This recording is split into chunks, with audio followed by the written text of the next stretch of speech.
got tone. There you are. Do your magic, helmet.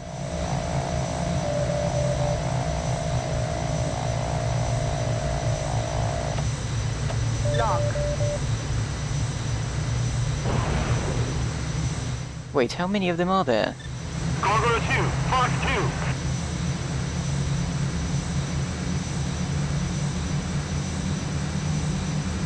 Yes!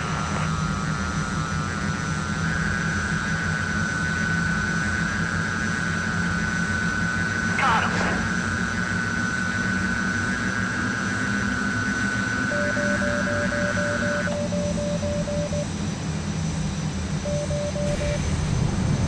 What? Gargoyle 2, Fox 2. Is he still going? Good kill! Spectacular. But Strike Fighters 2 has better fire effects. Anyway, we're done. However, there's still some time to kill.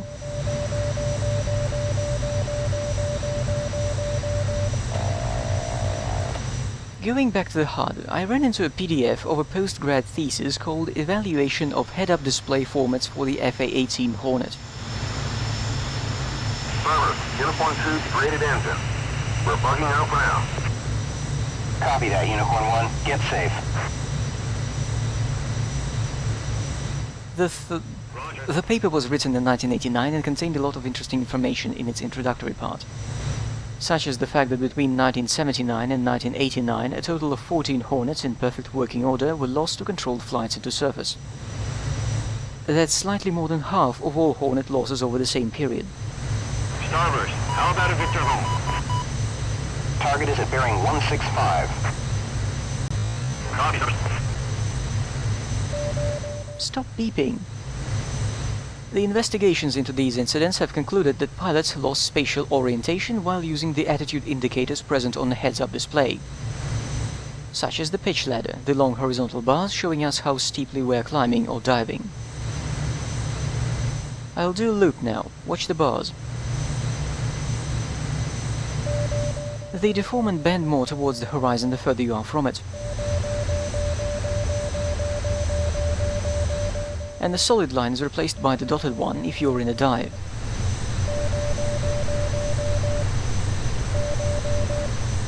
Also, the outer ends of the bars are bent at the right angle, always towards the horizon line.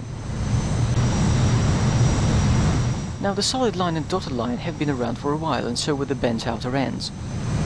Unicorn Flight, we show you at waypoint 3. Server, copy waypoint data. The thesis I found was discussing the advantages of bending the entire bars of the ladder one way or another to help spatial orientation. Both the US Navy and the US Air Force were looking into that, researching, testing various designs because they had to come up with some unified solution. Having different indicators on different plane types would have been disastrous. I suppose on the Super Hornet we've got the improved pitch ladder. On the original Hornet, the pitch indication was so bad pilots would often resort to using the ball, their traditional physical attitude indicator. Gargoyle Flight, we show you at waypoint 4. I've hit nav point 4. One bar today. Target is at bearing 150. Roger. Unfortunately, whoever designed the cockpit was not a fan of the device and included it only as a backup instrument. The ball is tiny and shoved into the bottom of the instrument panel above the pilot's right knee. That's where it is on the Super Hornet too. Which is a shame because the classic instrument is much easier to read. Its two colors immediately tell you whether you're climbing or diving, and the shape of the curves you see gives you a good idea of the pitch angle. Most importantly, the ball has mass and inertia. So whenever you're pulling G's, it still shows you what you're doing, as opposed to the pitch ladder, which turns into a mass of lines rapidly zooming past your field of view.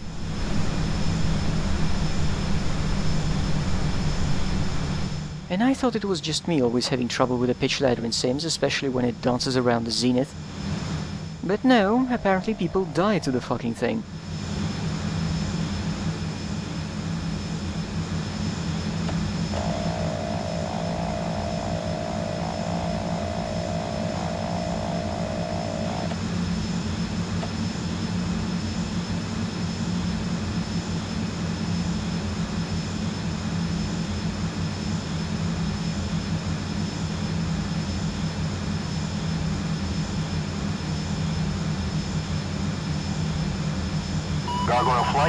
We show you at waypoint 5. Target is at bearing 075.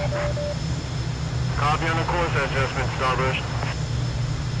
Damn it, I'm still too early. The HUD pretty much recommends me to walk to hit the next waypoint at the right time. Unicorn flight, we show you at waypoint 4.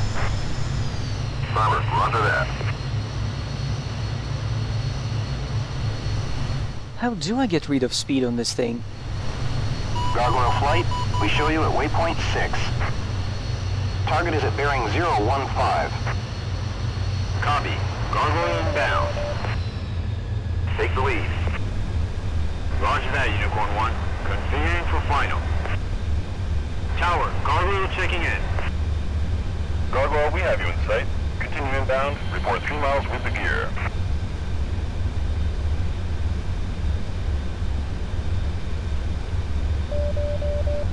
Gargoyle 1, you're way off your approach course. Correct immediately. I'd love to.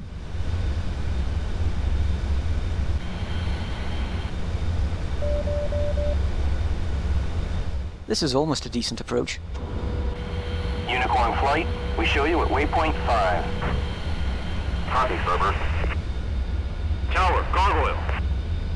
3 down and locked. Gargoyle, clear to land runway 36. Winds light and variable. Gargoyle 1, correct your approach immediately. I know! Look at the altitude readout on the HUD, by the way. Above it is the rate of climb. That actually exists on real-life HUDs.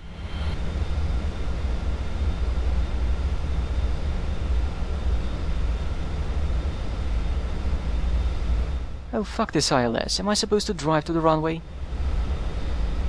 This is a Navy plane. It can take a rough landing.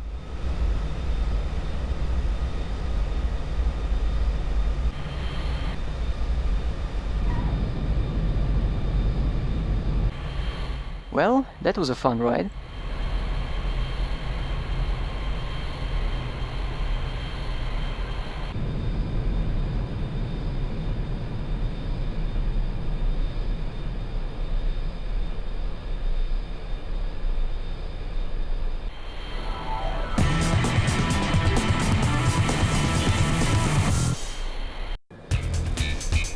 The old familiar music kicks in and I again forget to turn on the labels for a while.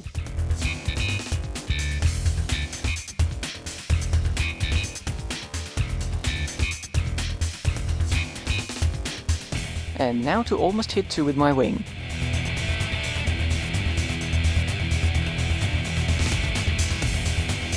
I hope he's not going to hold it against me.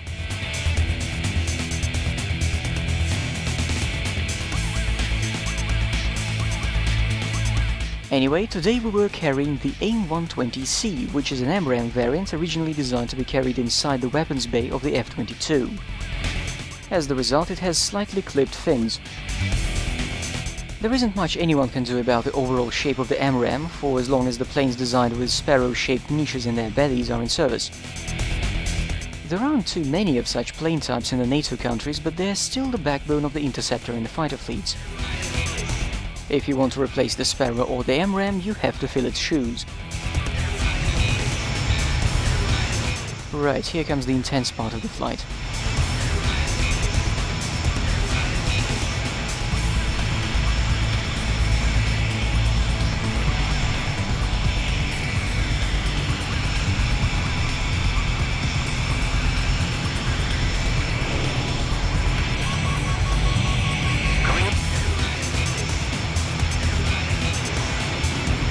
Something is missing. Yes, the labels. If you freeze frame, you might even see the Fulcrum's 3D model.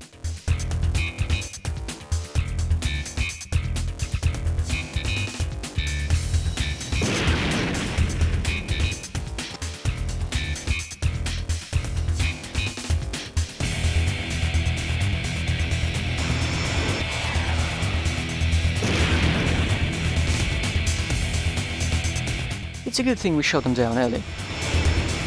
Each of those carried 4 adders and 4 heat seekers, probably archers. Once they start firing, you are very much fucked. It occurred to me that the game probably records my camera facing because it's actually a fully fledged weapon control input.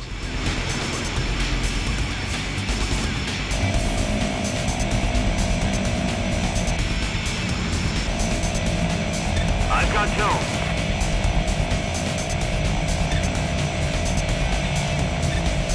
There is the view lock in action. It's somewhat inconvenient to fire missiles like this because you have to find a target with the right stick, click the left stick and then let go of the right stick to press cross to fire.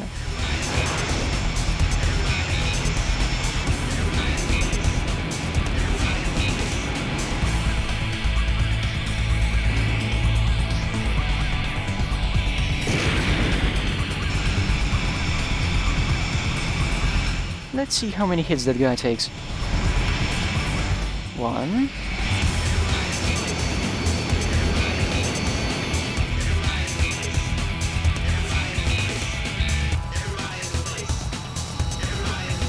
And 2.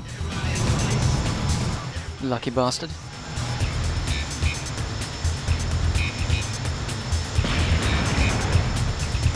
Beautiful, relatively speaking.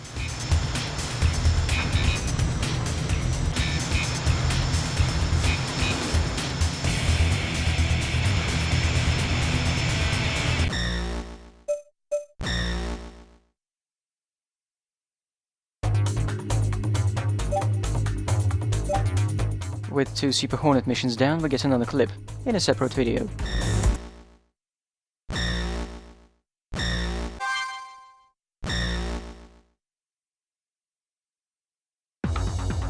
Excellent, Stage 3, the Assault Stage.